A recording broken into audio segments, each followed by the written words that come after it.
Hello. We're live. Surprise, Surprise, surprise. It's a surprise Tier 11 live. I was a poet and I didn't know it. Yeah, surprise live. Perfect. Surprise live. But so we're last week's show was a lot of fun. That was the most fun I've had in an wow, that sort of shows the lameness of my life. That was the most fun I had all week. How about that? I'll take out the weekend because I know I'd piss off my wife. She's like, what about we had a great time together? I'm like, yeah, but my time with John Moran was actually a lot of fun during the week. So I know I'm always, very cautious whenever I say like, man, that was the most fun I've ever had. I mean, besides like my wedding day and the day that I met you, honey. Right? That's right. And if my kids are like, and when you were born. We'll just have to make a pact, like never send these recordings to our wives, but they probably subscribe to our channels and our socials. So like, there's nothing we can do anyway. Yeah. Yeah, we just gotta like the day that we know we're going live, we just like pre-buy flowers. That's right. Just have, I think, a standing order. I think from a florist every Friday, just knowing we're gonna say something that are gonna piss off the wives. Here. I like to schedule out 52 weeks in advance. I'm sorry.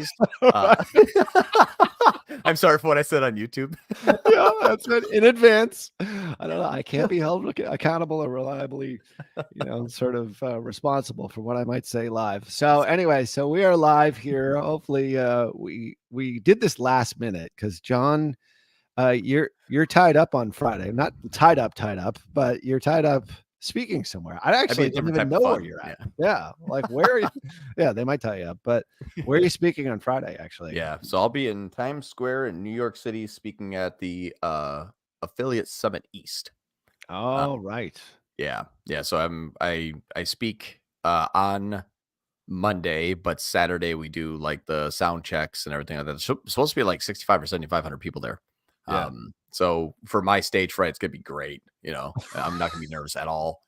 This is what I'm comfortable with. When I see everyone staring at me, I'm like, whoa, how's it going? I don't, I obviously I blink and I do deer in headlights on stage, and then I have lights on me, and I can't stand stage speaking. It sucks. I hate it. Well, I don't know, but I don't think. I mean, I've seen you speak live plenty of times. Like once you get into your thing, it's like I think you just sort of forget the fact that people are staring at you. It's like it's the beginning of it that's always the hardest. I find. Yeah, like when that's always like, oh, you gotta like imagine the entire audience is naked. My mind just immediately goes with, am I naked? And then and then it's weird. It's just a strange thing. I used to teach public speaking back when I was in the corporate world, and I always told people who had a lot of stage fright is memorize your first 15 seconds. So much so that you never even, because that's the hardest part, really, because you're up there and you're like, holy crap, I'm in front of the audience. You got a presentation, but like, how do you segue into it? And remember, like, I still do that to this day and rehearse that like 20 times. And then the rest of the thing kind of comes naturally once you get into the flow. Like stuff you're going to be talking about here today. Like, you don't have to rehearse this, even though we did have a pre-call to kind of go through it. It's like, you just know it. But I find like it's the transitionary periods, it's like the beginning of the end that people get kind of freak out about. So, but I know you do great. So, yeah, it's very true. My first like 5 minutes, I'm like, so I'm John. I do things on Google. I'm Moran. And then at the end, all of a sudden, sometimes my last slide surprises me, and then I just finish with, then that's it. I've been a Googleaholic for 15 years. Google Anonymous. Yeah, Google's Anonymous. Well, you're so much more. You're so much more than the paid traffic. Yeah, addicted to paid traffic. Yeah, nonstop, 24 hours a day. Yeah.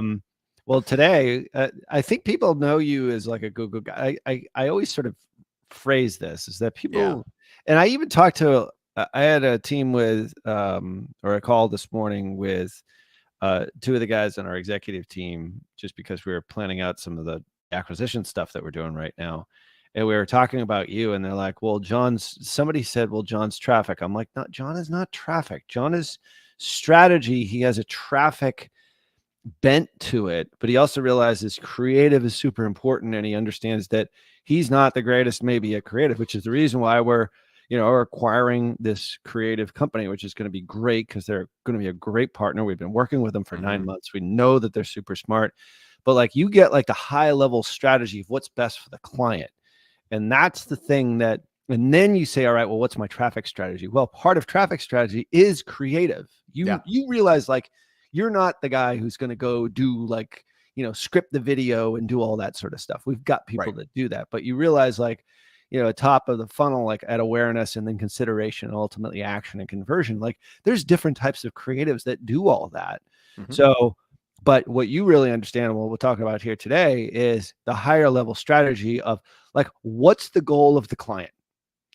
What do they really want? Not what they want like today or yesterday and, whipsaw the team into saying, I really like that creative. Let's run more of that. And it's not in line with the goal. And we're going to talk about a client, which will remain anonymous, where the goal was secondary to sort of a strategy that was come upon with no inkling or no insight into the achievement of the goal. Yeah, it's almost like the top line goal, and then as to which the secondary goal was measured to make sure that the top line goal is on track, sort of became the priority at the sacrifice of the top line goal. Right. And the number one reason why, before you and I linked up together and I joined Tier 11, the number one reason why people would reach out to me is to solve business problems through marketing. Yes. Or I guess I would say in tandem of marketing. It wasn't because, I knew the best bidding strategy. My opinion, traffic is fairly easy. Creative is actually way harder than traffic. I mean, as long as you have access to Google Ads, you can run a campaign in 10 minutes. Sure. I mean, honestly, you may not even have conversion tracking, but that's whatever. Fine. Well, show who that cares? doesn't really matter sometimes. Exactly. But the top line goal, as to which it's a harder question to say, like, hey, can you get a 400 ROAS? Yes. Hey, can you double my company? Oh, but those two should be synonymous, and it's not, and it's scary, and I don't know why. They're usually two separate things. Right. Traffic is just the test to which does your business work. Yeah, exactly. Like no amount of traffic or traffic strategy in the world is going to make up for the fact that you might not have a product that people don't want. Right. Yeah. I always made the joke, be like, if you only sell one shoe, this is going to not go well. So at a base level, sell two shoes. Right. There's a very small market. There's a very small one shoe market out there, but yeah, let's not go down that road. That's left-handed water bottles. Left-handed water bottles. Potentially, or one arm for people with one arm. Anyway, no, I don't know where we're going on that one. The point is that the big goal is the most important thing, and the marketing tactics are the things that get you to the big goal. And what people hire for ultimately, and I think we see this now with a lot of our clients. I think they are getting it. I see this with prospects that we speak to. We talk to dozens of businesses every single week about this, is that marketing is a means to an end. An agency is a means to the end, and the end is the growth of the business in a profitable way. And that typically includes acquiring new customers at a cost that makes financial sense. That could mean, having a return on ad spend immediately, or it could mean break even because you have a lifetime value that actually substantiates that customer acquisition cost to start off with. And then obviously growing that customer base through repeat purchases, additional products. That's really what marketing is. That's the goal of marketing. And then the goal is the growth of the organization reaching their growth goals. But then at the end of that, the goal of the goal is to achieve their vision. Like if I do this, then I help this many people achieve whatever my objective happens to be. And that's the big goal. But taking it back to what we're doing, marketing is just a means to get to those goals. And I think that's where you excel and understand, and we're infusing that methodology into Tier 11, because quite honestly, a year ago, 2 years ago, we were still talking about marketing tactics. We're still talking about in-app ROAS. Yeah. And it's a weird phenomenon where it's almost like when you take a step back, if you're a business owner out there, if you have a team, an internal team, you've hired a team, you've hired a freelancer, whatever it is, your job became more about who you can trust to make the right decisions for what you're watching. Mm-hmm. And when we're talking about like in-app ROAS, top-line measurement, MPIs, all this stuff is hard, is convoluted, but it can be very, very simple. Can be. It can be very simple. Now, the execution and the strategy being implemented and maintained and measured and all that stuff, that is, obviously multiple full-time jobs. But the synchronization between stakeholders never happens. And it's actually the simplest thing when you boil it down. Like let's bring this down to the simplest way that we possibly can. If you are running a lemonade stand, you have one job that day, sell lemonade. Right. What is your goal to sell lemonade? I want to sell at least 2 gallons of lemonade. And then someone comes in and says, yes, but the traffic on the street doesn't seem as quality. It's like, what did we sell today? We sold 3 gallons of lemonade, but this street over here has a less traffic. It's like, I don't care. Like the goal is achieved. And everything else underneath that goal is noise if it's not talking about that top line goal. Now that gets very hard when you have a vice president of, marketing, and then you have a person underneath them that understands digital marketing tactics a little bit more, that is then speaking with even an internal team, an external team, or a freelancer of what they think should happen. And then there's interpretation on the other side, but then that also has to go to the creative department, that then also has to be talked about to the media buyers, that then also has to be re-strategized based on how does that how does that be implemented? Those are where everything breaks down and everyone circles around. They did their job. It's not their fault that you didn't reach your goal, but that's because they were measuring something else. Yeah. What was important to them? What's important to creative is not important to strategy. What's important to strategy is not important to media buyers. What's important to media buyers has nothing to do with the top line goal. That's where this whole thing spirals out of control. That's actually a case study that we have today to say that things were going very good. Things started to not go as good. And the conversations that we're having today were actually should not be happening because of the stakeholders not technically looking at the bigger picture on sort of all sides. And that's what it can be very simplified. Yeah. So if we take a step back here, we've talked in our first YouTube live a bit about marketing performance indicators, and we're actually working on a resource that you'll be able to download so you can sort of follow along. A goal here is to go through all of them individually and then highlight through case studies why each one is important and how it relates and how it's different than maybe the way that you used to do marketing or your team used to do marketing in the past. So one of the things I think with today's case study and the conversation is the idea of marketing efficiency ratio and MER just in general. Maybe you can go through like, what is MER? I know people it sort of became a buzzword after the iOS 14 update, and then people got away from it, but it still hasn't really gone anywhere. It's like it's still there. And it's I mean, the smart companies measure their effectiveness or their efficiency of their media through this metric, but I find a lot don't. They still kind of go back. It depends on the maturity of the organization, but even more mature organizations sometimes forget it as well. Well, attribution for some reason trumps MER. And that's what I don't get. Attribution should never trump MER. What do you mean by that? So attribution means that we are getting a 10x, but these are the channels contributing to that as best as I can understand.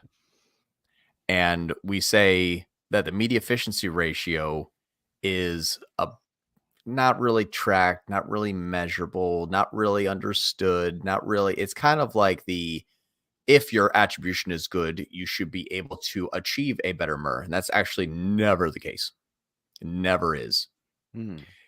Your media efficiency ratio is at a 10, and how you see that being attributed is secondary. That is just the best trackable result as to why that's a 10. It's not, we'll see how Meta's doing better than Google.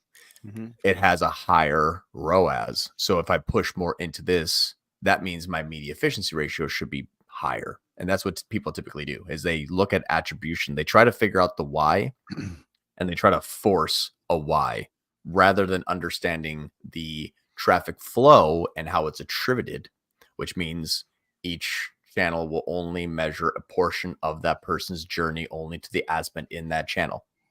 It's not the channel bringing people awareness and selling them and then reselling them forever through that one campaign that has a good ROAS.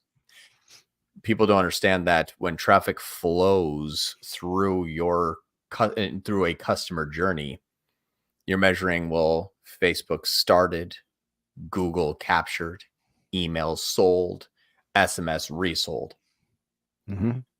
What happens is they try to upset the traffic flow by pushing harder in one portion of the journey. And they're wondering why. Exactly. And so attribution never trumps it.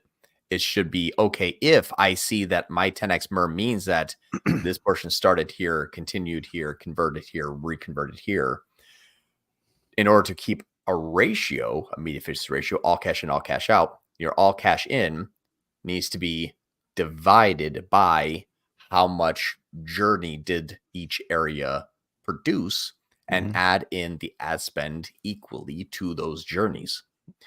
Because it's an asinine thing to think about out loud and make a suggestion on, well, if we just started more people, but we didn't continue with the more education, we didn't continue to try to convert them more, we didn't continue to try to reconvert them more, trust us, if we just push here, everything else will follow suit.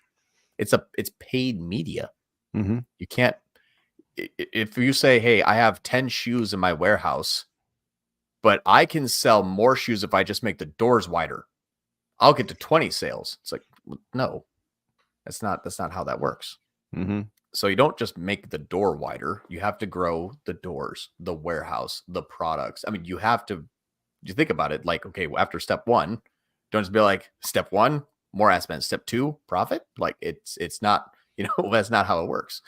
So that's where attribution, for some reason, trumps MER in most cases. And that's typically the downfall of optimization. So the biggest fault of marketers right now that you see is that they are over relying upon attribution and single channels and siloing as opposed to looking at the bigger picture, which really is what MER is, if I'm understanding you correctly. Can you define for us? I know you've got a whiz bang graphic on MER, but just so people are understanding of this, because I think there's lots of marketers that are yelling from the mountaintops, it's all about MER, but then nobody really knows how to apply it. And I think it's very difficult. It is. That's where the challenge is, because there are some unknowns that are in there. And I think the case study we're going to talk about here today, there were some gaps in some of those areas. Like we weren't even looking at like our Amazon, which is part of the journey. Like you can't tell me that paid traffic at top of funnel, especially if you sell on Amazon, you're not factoring in your Amazon organic and your Amazon paid into the entire, like you can't silo Meta and Google together without looking at the entire ecosystem. And that also goes for email, SMS, organic, direct, all of that. All of it. Brand, Amazon, exactly. Brand, Amazon, you name it. Like they all contribute to each other. And I think that's so hard for people to wrap their heads around. They're like, yeah, Ralph, that's great. It sounds great in theory, but I still need to control all my channels because I don't have an unlimited budget. Yeah, I get that too. But like what we're trying to do here is get people to think differently about how this whole thing works, because it doesn't work in individual silos. It just doesn't. And it never has. Not since the beginning of time. No. Human nature hasn't changed. Right. That's the thing too, is like for some reason we believe that it's still like they see an ad, they click, they buy. No. Yeah. There's 4,000 ads an hour to people. Like, why is yours special? The first time, the only time. It just doesn't exist. And the other side to this, which at some point we'll get our creative folks in on these YouTube lives, is to persuade all the way down the journey. The creative then becomes really, really important. Now the creative actually on the top end, like you have to do the research and you have to figure out what are the hooks, what are my avatars. This is old school marketing and advertising. Like, what are the things that are actually going to get their attention? What's the new and shiny thing that's different in an undifferentiated market that makes me stand out versus everyone else? Yeah. What do you do better than your competitor? What do you do better than your competitor? And just because you have a whiz bang, top of funnel, awareness type of ad where you're getting people sort of engaged doesn't necessarily mean that that's going to carry all the way through. You have to actually persuade them with different types of creative, different types of messaging all the way through until they ultimately probably do a Google search, check it out, and then Google, brand or a high value keyword gets the ultimate credit from an attribution standpoint, and everything else is discounted because like the last couple of clicks came from Google or came from, the email sequence if they're on your opt-in list. And that's where I think we see a lot of folks really getting confused. And the first thing that we try to do is, and I'm not saying we're perfect at this, is we try and sort through the data as much as we can and then every single client, company, business, region, 100% unique. Yeah. This is why when I get asked of John, what's the best? I'm like, the first thing I'm like, well, it depends, and pisses people off. But if you just said this is the best bidding strategy, you're useless. Yeah, you are. Right. Because you're going to hurt half the people and help the other half of the people. For sure. Or maybe just help that one and hurt like 9 others, because it is that different. Yeah.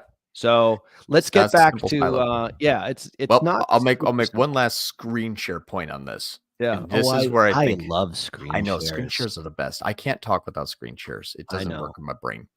Like when you're getting together with friends on the weekends and you're trying to tell a story, do you end up like having to bring your iPad or like your phone and then like do a presentation to them? It's nice that you think I have friends. I see you at a cookout, like with your phone, like explaining some joke. I'm just like, read this. I don't need to explain it. Here's my screen share. Right. All right. This is the best part. This is the best part. So we're getting a 4. This is blended ROAS and Wicked. This is media efficiency ratio. All cash in, all cash out. Reports. I know. We'll get that updated. Yeah. This is something that we'll let them know, kind of like it's some new nomenclature. But blended ROAS is a 4.02. Okay. In the same time period, paid traffic, all paid traffic all paid traffic ROAS, I guess I would say, is 1.77. So how do you get from a 1.77 to a 4? It's because we're paying to track just the portions of those journeys. That is a very, very hard thing to understand because people think, no. If I got a click, it will track that person forever perfectly. That's never the case. And so that's where it's very hard for third-party attribution tools. It's very hard for people that are running the media buying to say, they never ask themselves, what if I didn't track that sale? Like, what if the sale that came in, I don't see that in this campaign? Once you start that thought process, now you can actually see what is really moving the needle. And most people are not in a position to actually care enough to ask themselves that question. They really say is, if that's not a 4, I get fired. Right. And then it becomes, and then they make their decisions based upon I don't want to get fired. Question.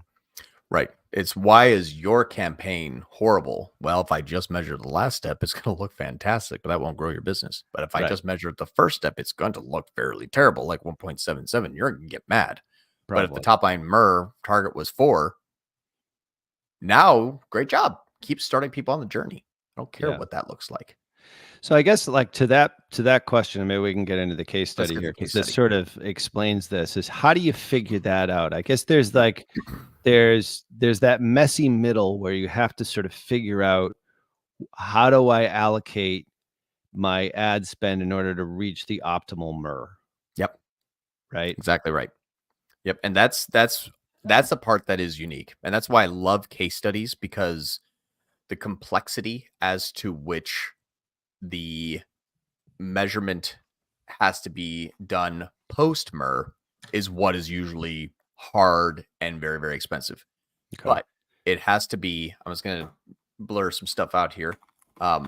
And just for people who are, I think we have maybe some newer folks. Like we're starting to get some questions rolling in here, which is great. Definitely ask your questions here of us. We'll get to those sort of after the case study. But just for those who might not be aware of what MER is, explain to everyone what media efficiency ratio actually is. It's quite the little acronym. Yep. So media efficiency ratio simply stands for all of your marketing dollars that you spend divided by all of the revenue that you're receiving. Yeah. So it's actually all the revenue you're receiving divided by the money that you spend, but it's a simple ratio. Think of it like, if you know ROAS is company ROAS.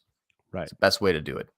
And that will include Amazon as well, like all channels, not just Shopify.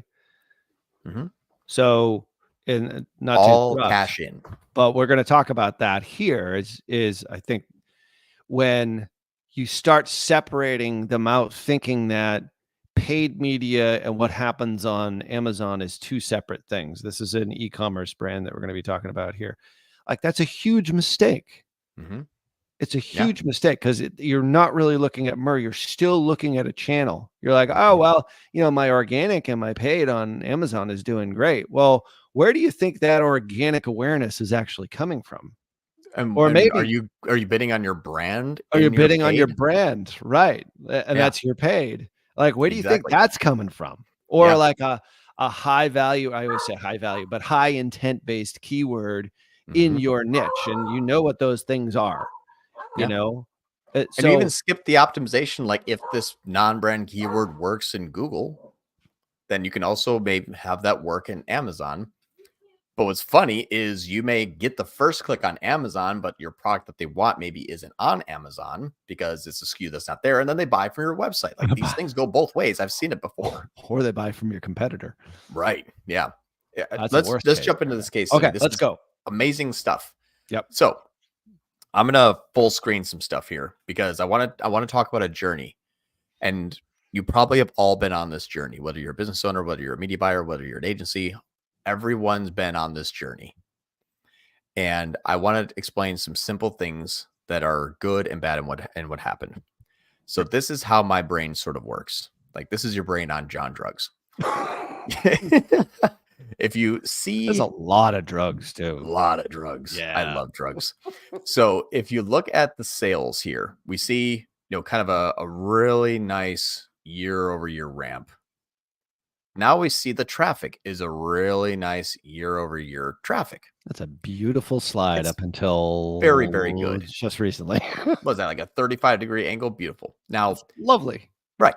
Now, here's what's funny is there was a strategy update. Now this is before I got here, so it's easier for me to identify, because me being more new to tier 11, I can say, aha, I see what happened here. And this is what we are focusing on, is a singular small subset of goals for the client to achieve, regardless of how we got there.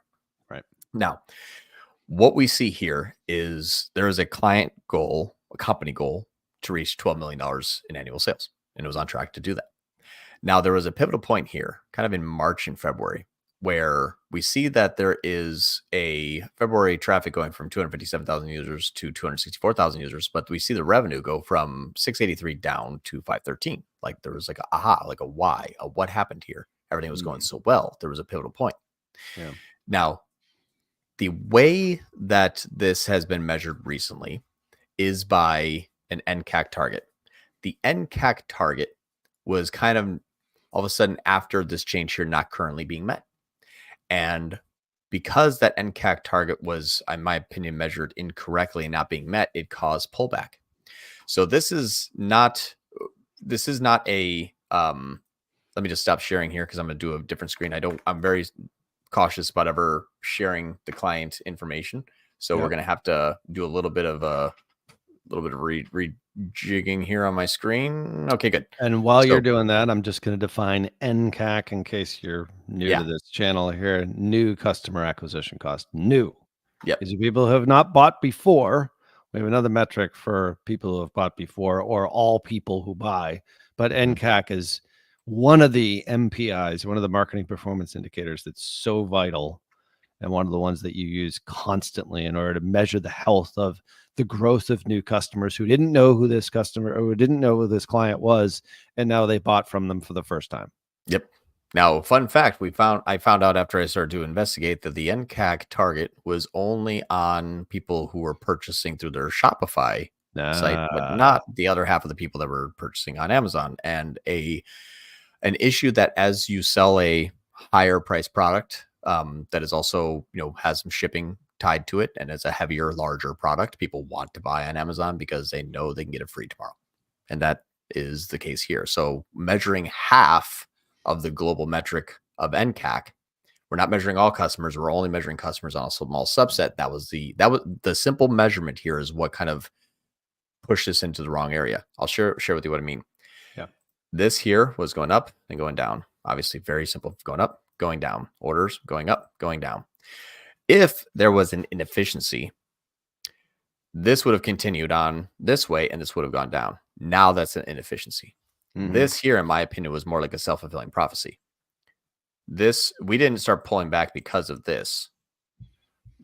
This started going down because of this.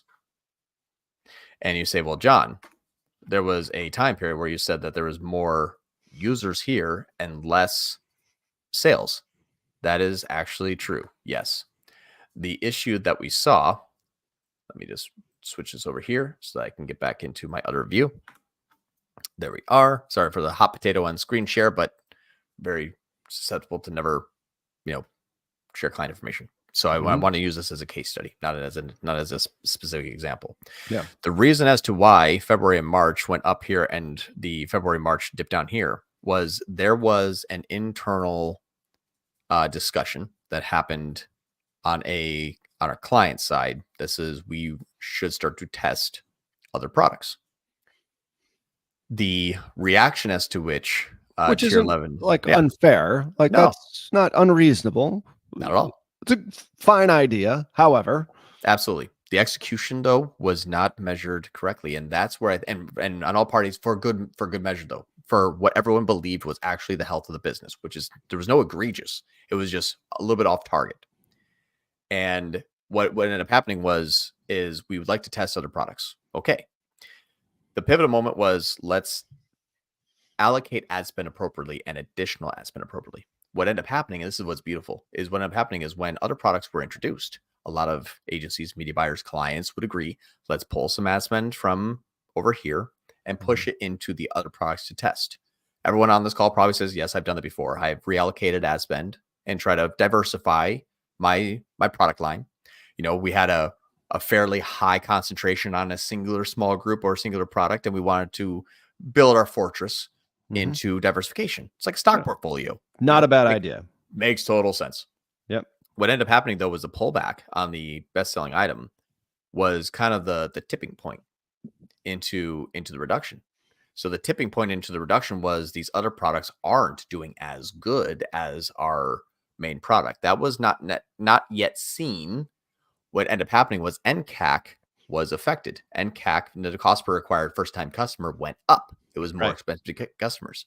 Right. Now, the flag there is, okay, these other products here aren't as good as our main product. Were they more expensive? Were they same price range? I'm not familiar. Yeah, they're a slightly more expensive, but the volume, the conversion rates, everything started to falter a bit. Okay. So it was interesting on this. Now let's take a step back here, because everything you're saying is, John, yeah, we've probably all been in this type of situation before. But the total top line target, the total goal was 12 million in annual sales. So a very simplistic thinking was, well, what if we just kept the traffic going here and kept the sales going here by not pulling any sort of ad spend out of the best-selling item, but by adding more items with incremental spend, but at appropriate levels so that it doesn't hurt NCAC too much, which is a metric we're measuring, but to still keep us on track of the goal of the $12 million. So keep going with the ad spend on the best-selling product that's obviously in a nice trajectory at a 35-degree angle, but then add additional budget for testing this other product, maybe at a lower spend, and sort of get your messaging right, sort of figure out your economics, figure out your hooks, et cetera, et cetera. Yeah. Ad Well, copy, audience ad copy, testing. all that. You're restarting, That honestly. was, but the spend was reallocated as opposed to added in the other, because that's like a beautiful looking chart. Right. And I think so. What we're talking about here is not a traffic question. What we're talking here is a business question. It's a fundamental strategy for a business to want to diversify into other products. Makes total sense. However, at the expense of what? Yep. You have to sort of think about this, think through it, especially if you've got a nice trend line. Like ad spend equals new customers. Add a CAC that actually makes sense.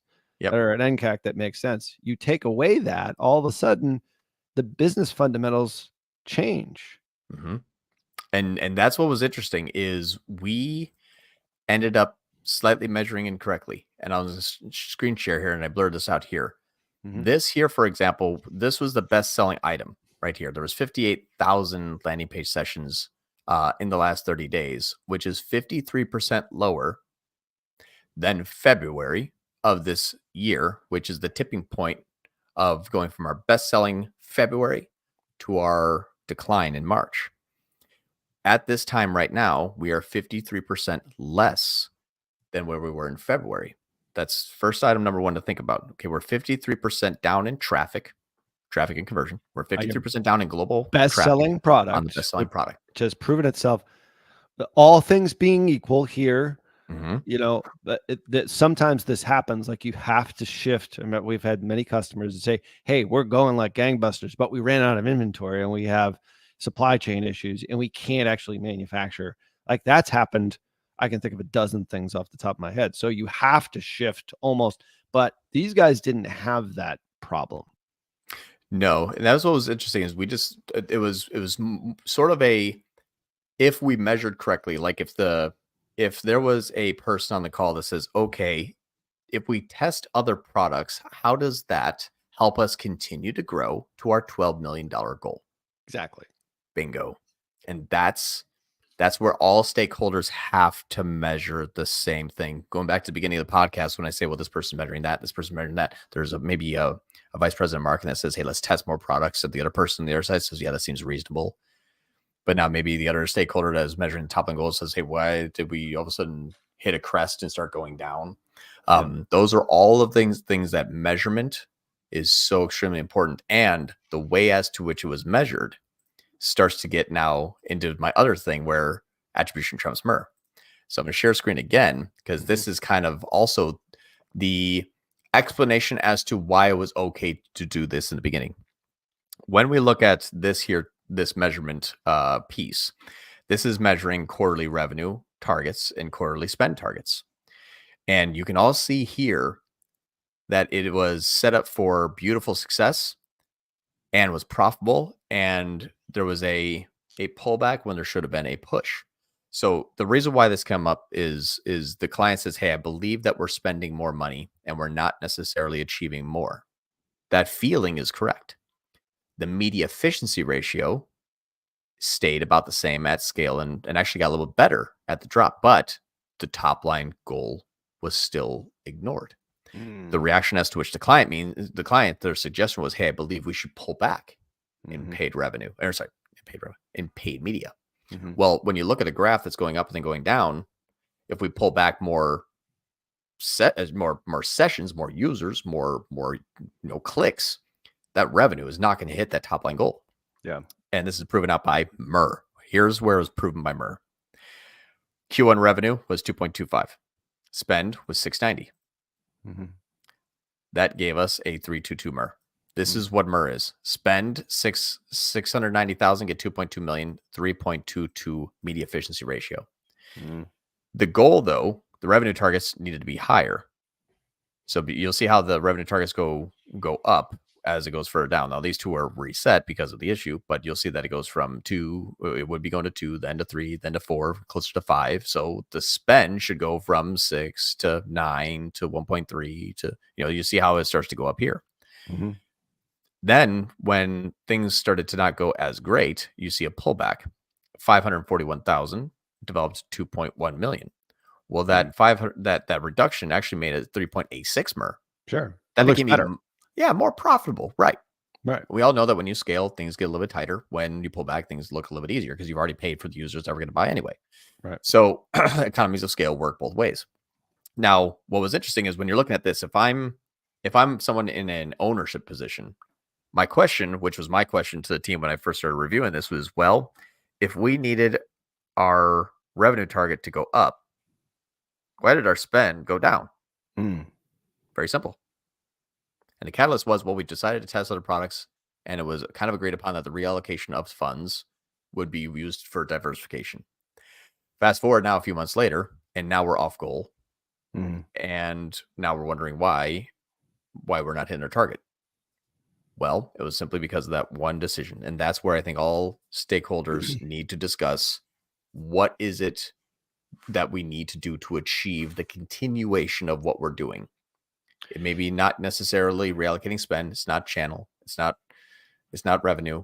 It's actual, adding an ad spend to what is working to a point where that would be the point of diminishing return. And last thing I'll say is the reason why I believe most people think that attribution trumps MER is, as the way that it is currently measured. Is my screen being shared? I don't see it here. Oh, there it is. Yep. This is the revenue distribution trend. Paid media delivered 900K. Okay.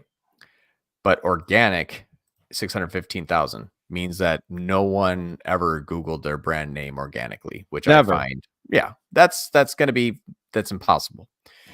And then email delivered 156, but no one ever signed up for an email that came from paid media. So that's another thing that's impossible. Never. And then Amazon organic, meaning that no one ever Googled the brand name on Amazon ever from a paid media and made 371,000. And we never bid on our brand name in Amazon for 371,000. But so John, wait a second. People see an ad, they click and they buy. Like, that's how it works. For the first time, it's 100% of the time. It works every time. 100% of the time. 100% of buyers see your ad, click on it, on that ad, get the attribution back to that individual channel, and then they buy. And that's the way that people, like, what's wrong? I don't get it. Yeah. And what's interesting is this is where MER is healthy. However, because we're measuring siloed, the suggestion, which I would disagree with, is this has to go down. None of these would ever be affected, and we just need to take that ad spend that we use to direct it there and test maybe other channels. Well, that's the existing conversation that we had when we took a step back and we started to investigate a little bit. It's actually, if we're 53% down on our best selling item and we're seeing a 40% reduction in the last 30 days compared to our best month, very, very good trend. If we push back in there, would MER hold? If so, we are now back on track to our $12 million annual revenue target that we all set out to achieve last year. So the resolution of this is that I think this is we're talking about like something that was an oversight. I mean, the business is still doing well, but it's not doing as well as it could have if we had looked at it this particular way. And this is just sometimes what happens. Like, you have to be able to course correct. You have to be able to test things. I get it. All that stuff is 5 steps forward, 1 step back. Okay. We're on that 1 step back right now. We're on just a step back. Like, this is what happens in media buying. This is what happens when you work with an agency. In business. In business, like, oh my God. Well, sometimes it's 2 steps forward, 5 steps back. But, the point is that, like, that's business. That's life. It's not going to all be like a perfect chart, lower left-hand corner, upper right-hand corner all the time, because humans are involved in this, and they're going to make decisions that maybe aren't in the best interest of the big goal. The other part to this, which I think is super important, and when we talked about this prior to getting on this live here today, I was like, who is looking at the Amazon and the organic side of the equation, or is it just so siloed? And this is where I think clients and customers, I would say clients love to do this. And I can think of a half a dozen off the top of my head that are Tier 11 clients right now. They're like, well, we're not going to give you guys credit for any of our Amazon or organic or our email sales. It's just going to be paid media. And then you're going to be held to that accountability, going back to attribution, right? For just the paid channels. Then my question to you before we actually talked about this is, are we factoring in Amazon? Are we factoring in all these other things with regard to MER? And I forget what the answer to that question was. I think we were looking at, because we're on the paid side, we were looking primarily on the paid.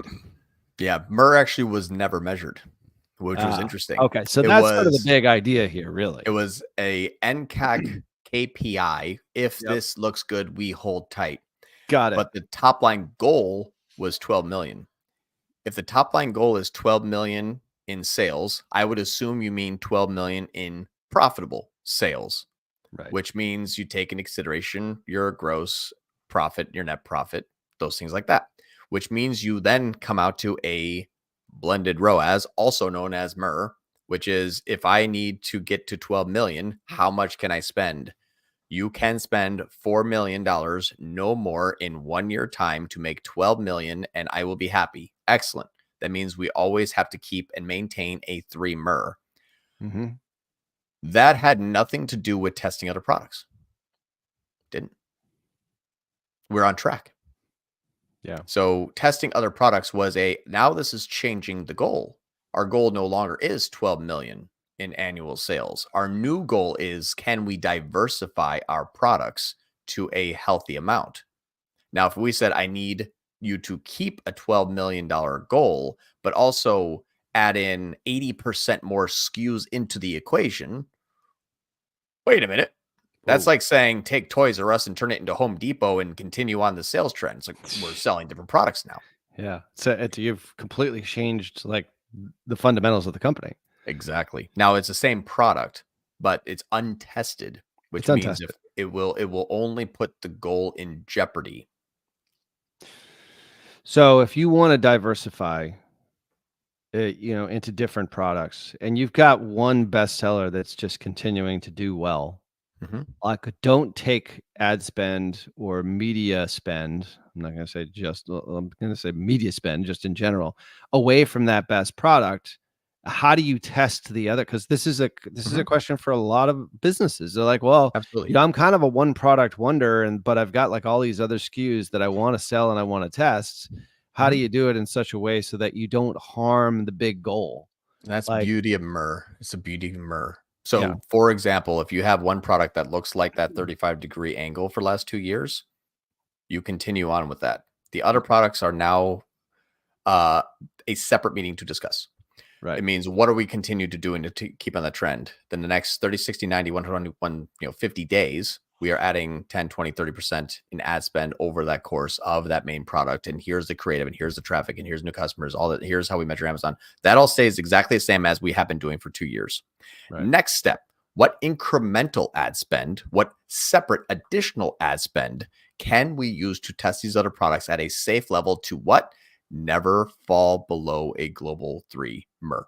Right. If you add in an ad spend to new products and it gets a 2.5 and your main product is getting a 3.5, you have still a 3x media efficiency ratio profitable MER. If you add in more ad spend and things get worse, you pull back, but you're still focused on what has gotten you there in the first place and not upset that. Right. I mean, it depends on how much you're spending. I mean, if you're spending 10,000 on one and $1 million on the other, like a 3.5 versus a 2.5, it's going to skew things. It's not going to be exactly a 3. But the point is like, you have to test it in a separate, like, sandbox silo and keep things going in the right direction for your primary product. Right. I mean, if you're getting a 2.5 and your top line's getting a 3.5, you're not like scale the 2.5. I mean, you can until a point where it drags it down so much now that you're not profitable. But those are things, again, those are things like, okay, now more audience testing, more creative testing, more channel testing. Like, that is now project number 2. That's project 2, right? Exactly. And I would submit to you, like, a 2.5 right out of the gate, out of a new product that you've never sold before. Like, that's pretty good. All you need is you need to then go over to the creative side and say, hey, these hooks and these angles and these videos and this, particular way of positioning it in the marketplace versus competition for that separate product. Like, we're gaining some traction. Let's take our best stuff. Like, there's probably 10 or 12 ads in there, and maybe 1 or 2 of them are actually getting, really got like the higher engagement, or maybe in-app ROAS that seems like it's higher, lower CPCs, like some other So many secondary other things metric, too. so many different metrics, but like a 2.5 versus a 3.5 for a brand new product, like you're on the right track. You're getting there. Yeah. That was a hypothetical, but yeah. exactly I'm right, just saying, I'm saying like, that's how you kind of do it. Like you look at them as two separate things. Cause I exactly. think, in this particular customer, like they have the right goal in mind. Like they're like, all right, we have a product that really sells. At a certain point, maybe we'll saturate the market, maybe we won't. But so we need to diversify. Plus, we're sitting on this other inventory. We want to get rid of it. Right. So I get it. You need to do it. Absolutely. Sure. It's egregious to not do test for sure. Like I would say, like it would be if we have all these things sitting in a warehouse and it's a similar product to our best-selling product, absolutely test it. Out of 10 products, you might find 2 that are just as good as your main one. And now your 12 million goal turned into a 36 million goal over the next 3 years. Excellent. Yeah. But the way to execute that is with all hands on deck saying, aha, can this jeopardize why we're all here to begin with? Yeah. And you never know. You might find a couple of products that actually are better. That's or what people buy that product and then they buy your best-selling product, and now MER is even greater because you have higher LTVs. So many things we can talk about. There's so many different things. I want to jump into a couple of Q&As. Yeah, I'm going to get into the questions. I'll read them off to you, Rattle. Concrete Repairman LLC. That's like the greatest name ever. Yes. SEO right there. Yes to many. What do I do when blank? It does depend 100%. Oh, so he's just agreeing with like, it always depends. Yeah. Concrete Repairman LLC is a smart guy. He also said, however, would you agree that there are certain general strategies to take for a specific situation goal? Figure out which one works best. Absolutely. What's interesting is the strategies are vast and multifaceted and even layered, but the measurement should not be. The measurement should be very, very static. You can use other influencing metrics, but what you are measuring to that goal has to be rock solid. And I love the fact that you actually asked this concrete, because Dave then also says, I'm not going to skip anybody, but Dave says, why use MER versus total revenue, total ad spend, and just look at total profit over time? MER is your ratio to your blended metrics. So when you look at, so it's not versus, use total revenue as your target, but the way to measure that is MER. So for example, if I need $10 million in total revenue, Dave, I couldn't say, okay, I'm going to spend 50 million to get there. I achieved the goal, but I have a 0.3 MER. Like, okay, now I'm homeless, but you hit the goal. Like, so that's why you say I can hit the total revenue goal, but I can't lose money getting that total revenue, because it's not regardless of spend. It's how much can I spend to hit the total revenue without losing a profit.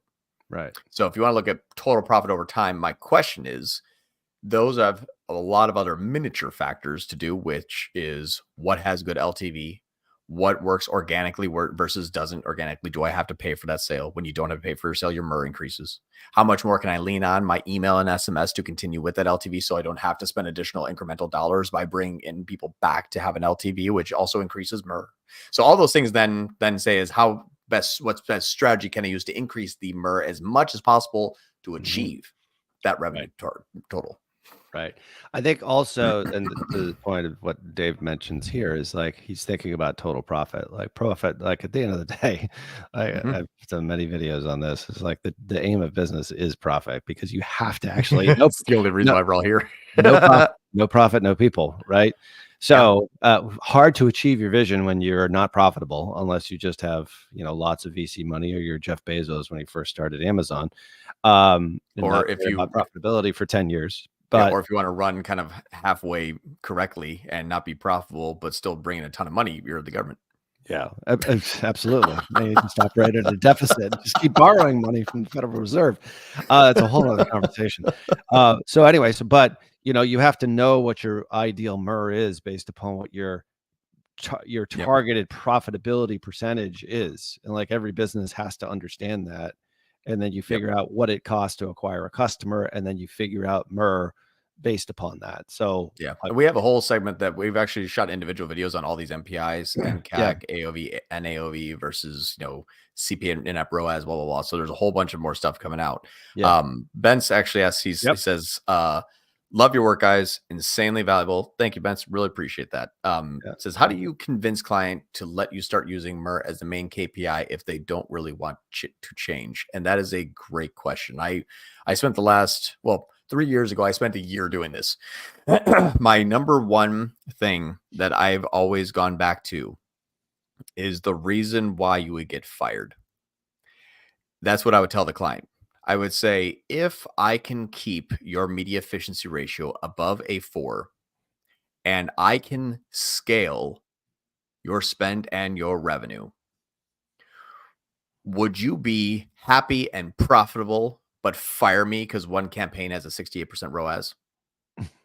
Then the flip side, if you're hemorrhaging cash, firing people, closing down your shop, and now you are losing your 20-year dream of the business you want to be successful with, but I came to you and said, yeah, but I have a 500% ROAS in that campaign, would you say, okay, I'm going to keep you on board? So the people will only fire you off of MER, period. You all have been fired off of MER. That's it. Yeah. That is every single scenario outside of like the minority of it, just like, hey, you took my website down. But what I'm saying is, you never had a client say, I'm profitable and scaling, but that campaign doesn't look good, you're fired. Yeah. That's the biggest thing to understand, is they will never fire you when the MER is good, and they are always happy when the MER is good. Try to measure MER, show how you're influencing MER, and keeping that static or even maybe a little bit better at a slow and nice incremental scale.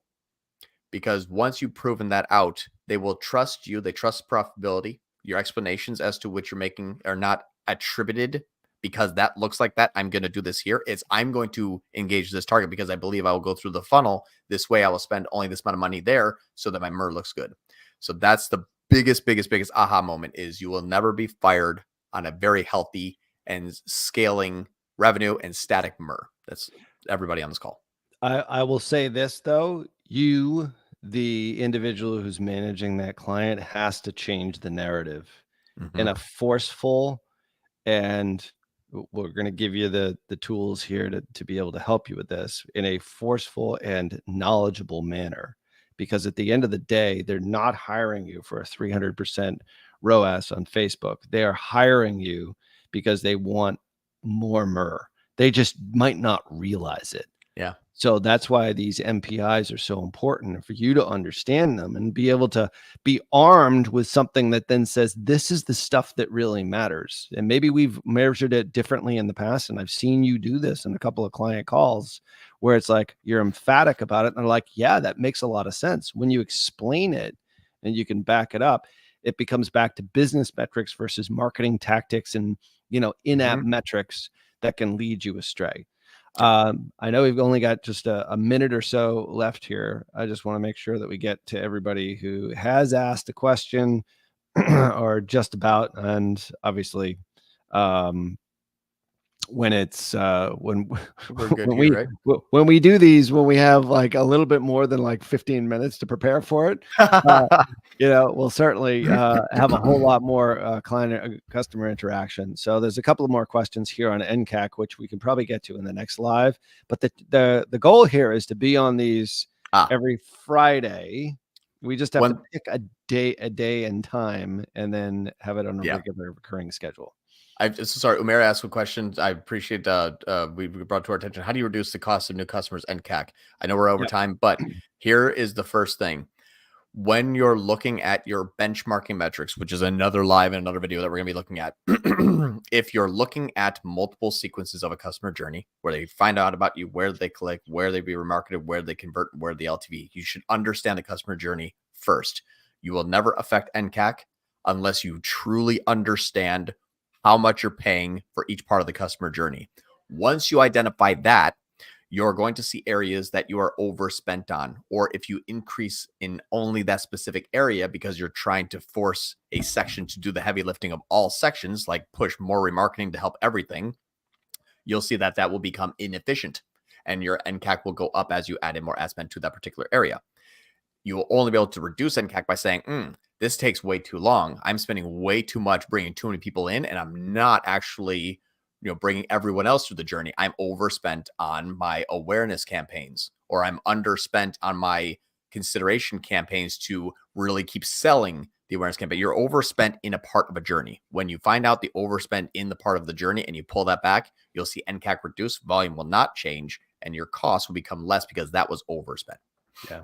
We could do a whole show. Oh my God, it's gonna be so good. Just on that. I'm so excited. I'm so excited. But wait, there's more. But wait, there's more. 2 more MPIs for the price of 2.